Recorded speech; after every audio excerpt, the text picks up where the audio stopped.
So, one of my favorite old-time shows would be the Little Rascals.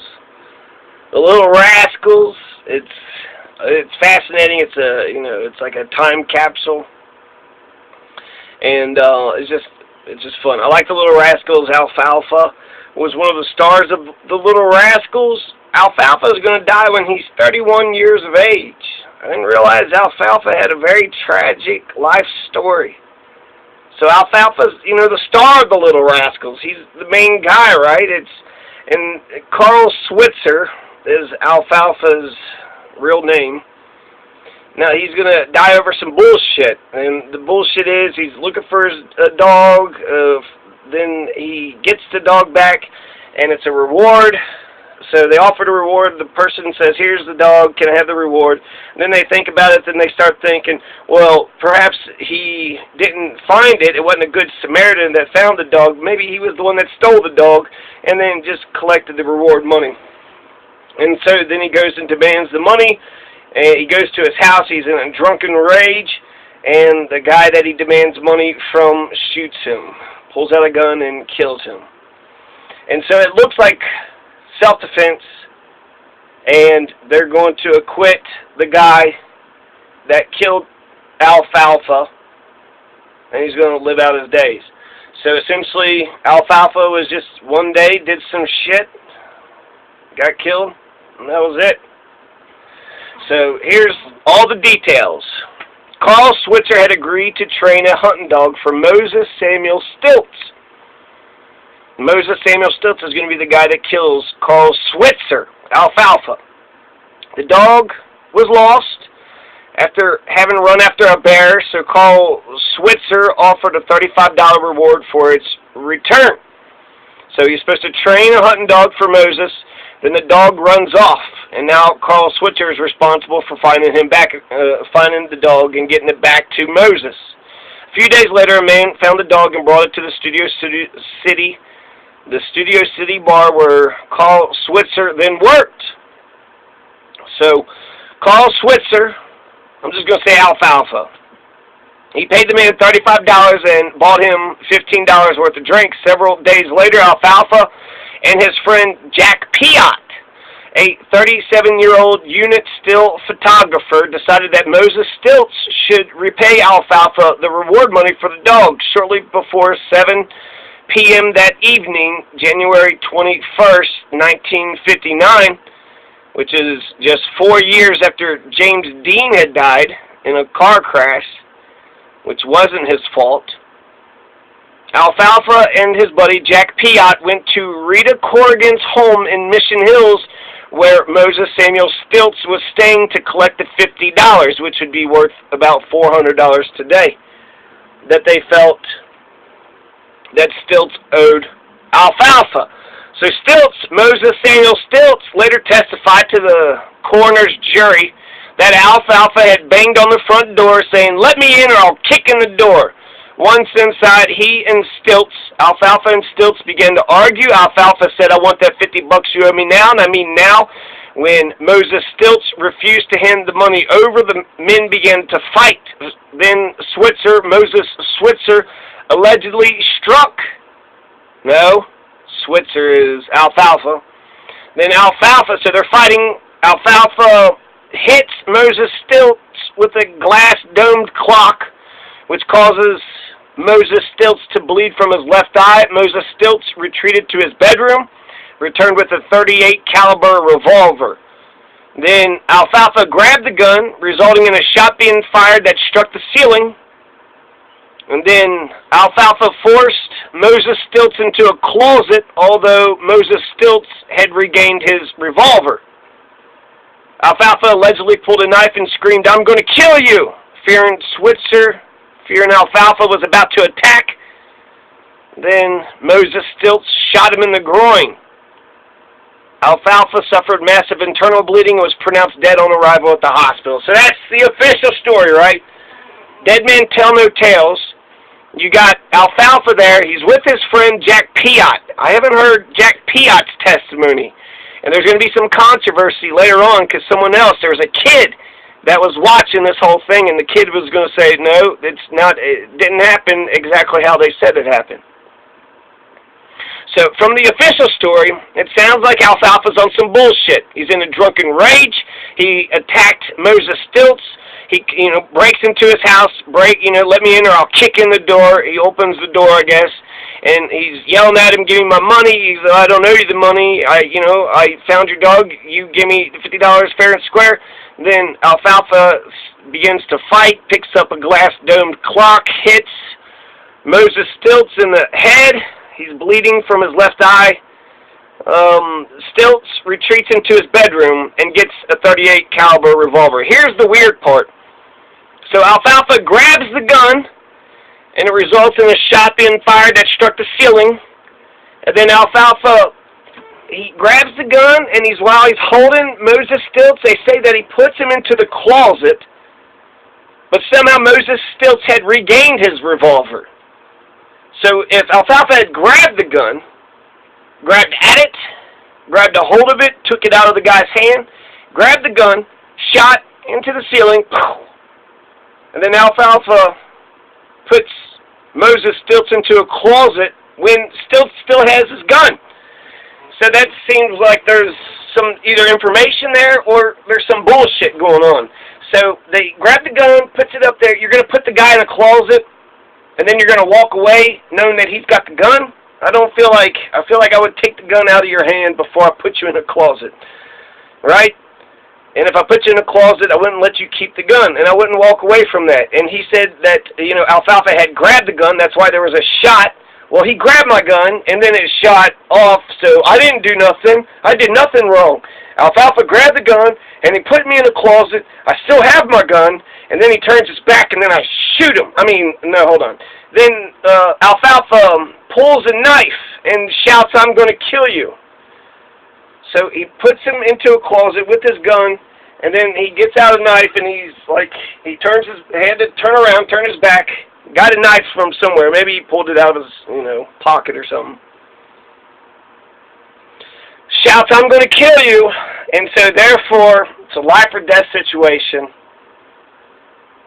Moses Stilts had no choice, right? Fearing Alfalfa was ready to stab him with a knife. Then Moses Stilts shoots Alfalfa in the dick. Right in the groin, right in the testicles, right in his junk. Oh no, you're about to shoot me. Boom, shot your dick. And then that's going to end Alfalfa. Massive internal bleeding, pronounced dead on arrival at the hospital. So the controversy, the shooting was judged to be self-defense. During the inquest regarding Carl Switzer's death, Alfalfa, it was revealed that what was reported as a hunting knife was in fact a penknife. It had been found by crime scene investigators under his body. So, he come after me with a hunting knife, but instead he had a penknife. Which, what the fuck is, what's the difference between you? So a penknife, I guess it's tinier, I guess I'm assuming, and then a hunting knife, that's a knife, a machete, right? It wasn't a machete, it was really a pencil. And so, okay, he didn't have this huge knife.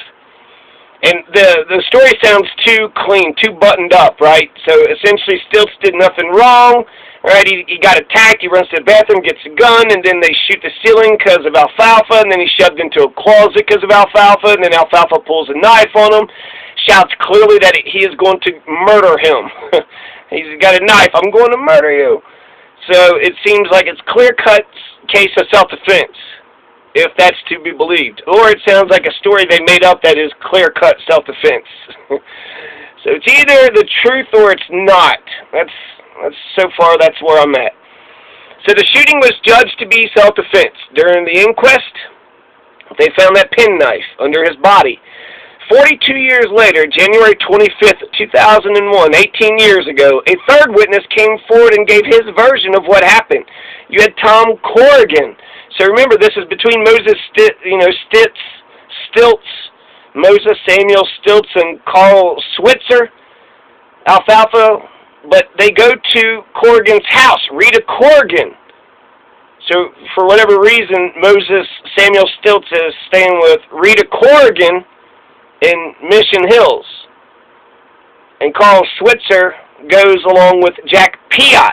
So, I didn't realize there was a kid that was around. But Tom Corrigan, he's the son of Western movie star Ray Crash Corrigan and stepson of Moses Stilts, was a child who was present the night Switzer, Alfalfa, was killed. So Carl Switzer, this is Tom Corrigan, so it's like a kid of Rita Corrigan, right? So they're staying in Rita Corrigan's house. It's the stepson. I don't know the exact relationship, but whatever. You got Rita Corrigan, who is at the house, or she owns the house, Moses Stilts, Jack Piot, and then Tom Corrigan. So you have 5 people that was there. Rita Corrigan was there. I don't know her position, and then I don't know Jack Piot, Corrigan's mother. So this is, okay, Tom Corrigan told reporters it was more like murder. He said he heard the knock on the front door and Carl Switzer. Alfalfa said, "Western Union for Bud Stilts." Well, that's different than saying I'm going to break the door down. Open the door, I'm going to break it down. Western Union, okay, that's different. Western Union for Bud Stilts. Oh, well, it's a telegram. So I believe him so far. I believe that's actually more truthful than the other thing, because that's tricky. Then he voluntarily opened the door. It wasn't, forced open. So whereas before, as a breaking and entering or a threat of breaking and entering, this is just some tricky shit, right? He gotcha. Which, I think I don't know, it's not as criminal. Corrigan's mother, Rita Corrigan, opened the door to find a drunk Carl Switzer complaining about a perceived month-old debt and repayment. Okay, so far that's true. Rita Corrigan is the one that opens the door. So you got 5 people in this room when Alfalfa gets shot and killed. Alfalfa enters the house, followed by Jack Piot, and stated that he was going to beat up Moses Stilts. All right, Carl Switzer is Alfalfa, and he's going to beat up Moses Stilts because he thought he took that money or thought he was tricking him or pulling some shit, right? He had kidnapped the dog and then collected the reward money. It was all his fault. Stilts confronted Switzer with .38 caliber revolver in his hand. That's true, too. Corrigan said that Switzer grabbed the revolver and Stilts and Switzer struggled over it. Okay, that, corroborates. Then it says, Piot broke a glass dome clock over Stilts' head, causing Stilts' eye to swell shut. So Jack Piot was the one that hit him, not Alfalfa. Fascinating. So this, I believe Tom Corrigan, he seems the same elements of the first official version, but he's telling us some new information that's slightly off, but more precise, more detailed. During the struggle, a shot was fired into the ceiling, and Corrigan was struck in the leg by a fragment.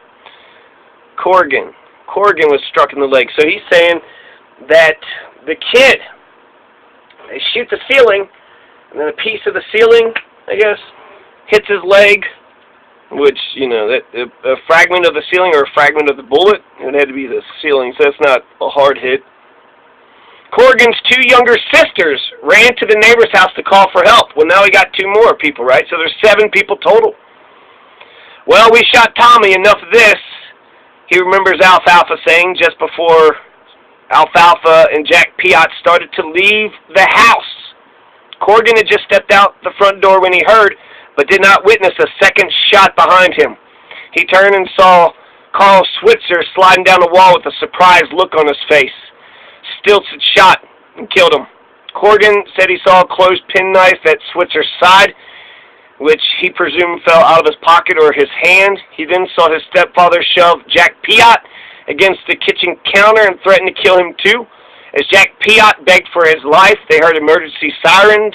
Corrigan thought this was the only reason that Moses Stilts did not kill Jack Piot.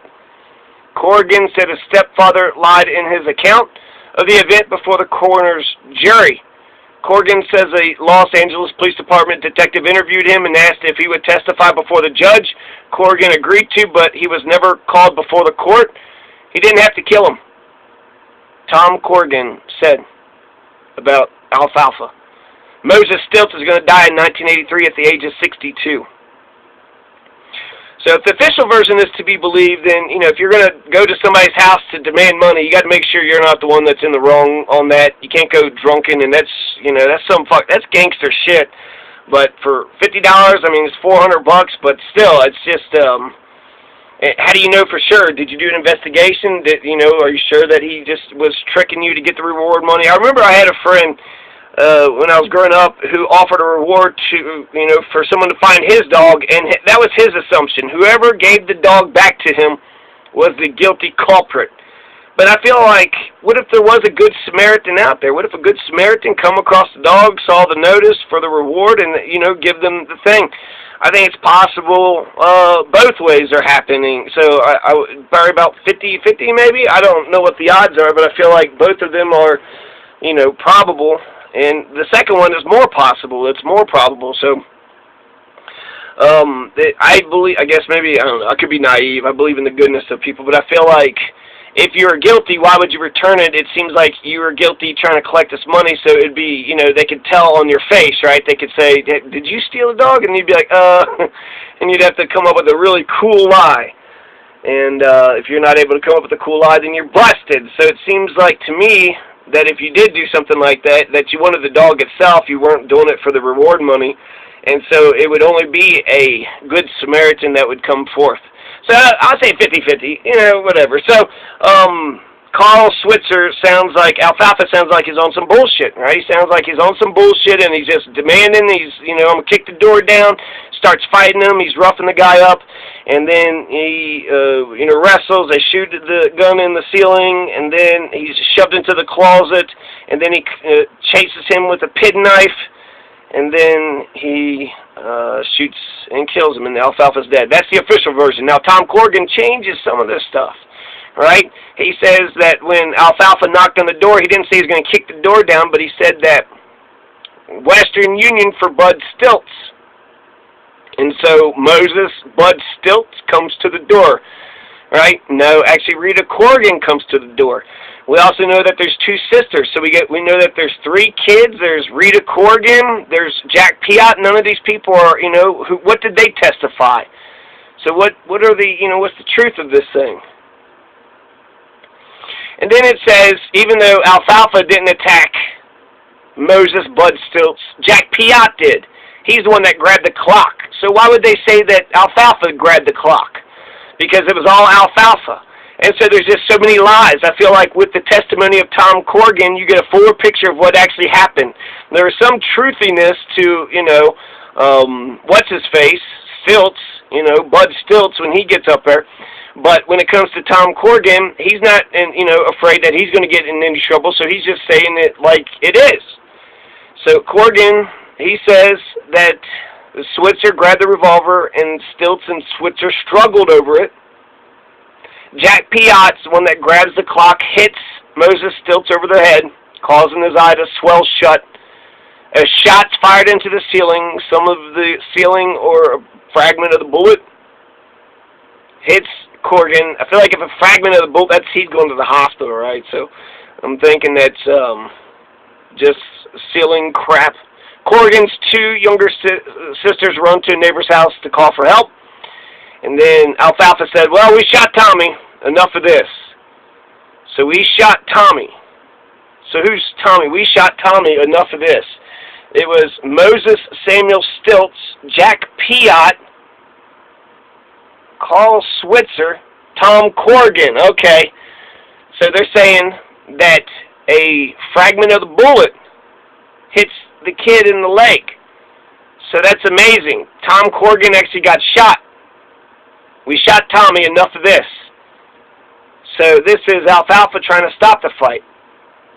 And then that's right before Alfalfa and Jack Piot started to leave the house. So according to Tom Corrigan, who got shot in the leg by that ceiling shot, and Alfalfa acknowledged it, and that's what changed, kind of calmed him. Oh, God, we just shot Tommy now. Enough of this. So you have Alfalfa and Jack Piot start to walk out of the door, and Corrigan had stepped out the front door, so he didn't witness, but he heard the second shot. So Tom Corrigan is out on the front door. He said they were coming out. They were leaving the house. He doesn't see it. He hears the second shot. He turns, so he's on the front porch, turns as they were leaving the house, and saw Carl Switzer sliding down the wall with a surprised look on his face. It said he saw a closed penknife at Switzer's hand, which he said fell out of his pocket or his hand. So he could have had a penknife, but it sounds to me that Tom Corrigan is saying that Alfalfa was walking away. And so, okay, Alfalfa, Western Union, give me my money. Then he grabs a gun. So then they try to take the gun out of his hands, and then Jack Piot hits him over the head. And then they're leaving. And they left the gun in the guy's hands. They shoved him into a closet. That's what Bud Stilts says, that they shoved him into a closet and then he tried to stab him with the knife. Seems to me that the penknife could have easily just been, put under him, whether he had it or not. So the alternative version is interesting. It changes the official version. So we know that Bud Stilts lied. That's another thing. And so how much of it is lies? Really, you have to perjury. You got to throw it all out, right? If you're willing to lie about this and that. So you got to throw it all out. Corrigan had just stepped out the front door and he heard but did not witness. Then he said he saw a stepfather shove Jack Piot against the kitchen counter and say, "I'm going to kill you too." So it was actually Bud Stilts who was threatening to murder somebody. Tom Corrigan didn't mention that part because he said he was walking away. So if there was an attack, Alfalfa was trying to attack with a penknife and was saying, "I'm going to kill you," Tom Corrigan would have heard of all that. So he said it was more like murder. For Tom Corrigan, essentially he was shot in the back. So, yeah, there was an altercation. He hits him over the top of the head. And so I guess he's still somewhat justified. They come into his house, fraudulently, and then he did get hit in the head with that clock. But he blamed Alfalfa, not Jack Piot. He said Alfalfa did it. So we know that Bud Stilts is a liar. And I guess I still want to believe some of the stuff, right, had happened, because, anyways. So that's not good for his case, right? That's the only witness that we know about. And then Jack Piot begged for his life. Emergency sirens are on their way, and then that's what saved his life. And Tom Corrigan even said that Bud Stilts lied. And then they never called him up. So Tom Corrigan says more like murder. He didn't have to kill him. And so I believe that that's true. So he was attacked. This is all startling. Maybe temporary insanity he could plead. So I think that he still has a case for self-defense. But if a person comes in, attacks you, and then they're walking out the door, I guess you do want to, hurt them. You probably should tackle them and arrest them, and then that's how it should be done. But shooting somebody in the back, that might be one of the most cowardly things in the world. And when it comes to the Old West, because, there is no videotape and who could tell, who is telling the truth, essentially if that was one of the big no-nos in the Wild West, was shooting somebody in the back. And that Marilyn Monroe movie was like, well, sometimes you even got to shoot a man in the back. And that's if a man is about to shoot someone else, well, then you could shoot that man however you can shoot him, right? Because you have a right to self-defense and the defense of others. So this, to me, sounds like he could have taken a breath. Maybe temporary insanity. Well, fuck this motherfucker. They come in my house, they tricked me, they hit me over the head. No, this is some bullshit. I'm not going to accept this shit. Coming over here for money, I know that I paid them. I'm a good Samaritan. I found that damn dog. I give him the money back. I give him the dog back. He gave me the reward money. What the fuck is their problem, right? So I could understand him being all pissed off about the whole ordeal. Western Union, oh, cool, package. Oh, shit. I got two thugs that's, yelling at me to give them money. Well, I'm just going to slip on off to the bedroom, come out with my gun. They wrestle with my gun. They try to take my gun. We shoot the ceiling. Tom Corrigan gets shot in the leg. The little kid gets shot in the leg. And then that's when Alfalfa says, "Oh crap, we just killed one of the kids. You know, it's time to let's get out of here." Then they leave, and as they're walking away, so Jack Piot hits him in the head, right? So as they're struggling with the gun, then Tom Corrigan gets shot, and then as they're walking away. So it seems like there's a lot of things that's happening back to back to back, and so I guess it's like a 50-50 call. He could have been compassionate. Instead of shooting Alfalfa in the back, he could have let him go and then filed charges and then let the police follow up with him. He would have gone to jail and had to, you know, answer for a series of criminal complaints. I can't say for 100% one way or another. I have to think about it a little bit more. But essentially for right now, I can't say. It seems to me that he had a chance to let him go, and I would be more for humanitarian thing, but he just got attacked and he's invading his space inside his home. So I think he's got a little bit of an argument for self-defense, and then I think Alfalfa's got a little bit of an argument to say that he was murdered. And so I wish I had a jury adjudicate this. I wish this would have actually gone to trial and they would have asked all this. So that's my verdict was, you know, I don't know. He didn't have to kill him, that's for sure. But he did, you know, insult him, and he did think to go into somebody's house demanding money that it doesn't sound like. I mean, the guy's a liar, so maybe the whole fucking thing is bullshit. But essentially, it just sounds to me like Alfalfa's in the wrong. This isn't a clear case of self-defense. There was an attack. I don't know when the gun comes out. He lies, so who could tell about this liar? He said Alfalfa was doing everything and all these vicious things, and I don't know. So, and that's, you know, I guess that's the lesson to me for Alfalfa. What the fuck happened on Alfalfa's last day on Earth? For anybody to die that young, you know, he was a star, probably a fucking millionaire if he, you know, invested his money correctly. I would think so. So I don't know what was going on in his life. I don't know why he was so hard up for the $50. I don't know why that guy convinced him that, you know, he owed him the money. So this Jack Piot could have just influenced a good character. Maybe Alfalfa was just, you know, fucking, you know, hoodlum. Maybe that's what he did. I don't know. He was a little rascal, right? So he was always getting into trouble when he was, you know, in the TV show, and now he's getting into trouble for real. So what this incident tells me, because we don't know the truth, is that if you have an incident, write down all the details that you can of that incident. And, you know, talk to other people about it and articulate it as best as you can. Put it as comprehensive, put every single detail, every single fact, everything that you could remember. Every little detail, every little motion, every little moment, every little thought. And then if you write a detailed account of what happened and there's no other, you know, historical account of the situation, then your account is going to reign supreme. Before Tom Corrigan got shot in the leg, so it's crazy that he didn't even get asked, you know, about what happened. He was, you know, a kid, and essentially these assholes are fighting, and they put him in danger. So I could see how he could be like, I would trust his word over all of them. He's a kid. You know, kids usually don't lie. It's been a long time ago. I don't know if he wrote it all down, but just because he had a different alternative version of what happened, now we don't fucking know. So it was nice and easy, right, to think that Moses Stilts shot and murdered Alfalfa in self-defense because Alfalfa was coming for him. Alfalfa had threatened to kick down his door, hit him over the head with a clock, was trying to take his gun, threw him in the closet, and was about to attack him with a penknife. And he said he was going to murder him. So, you know, Moses Samuel Stilts had no choice. So if you believe the official version, right, it just seems so clear-cut and dry. Alfalfa was up to some bullshit, and he tried to demand money from somebody who really didn't owe him any money. He was drunk, he was out of his mind, and he was doing some really stupid criminal shit.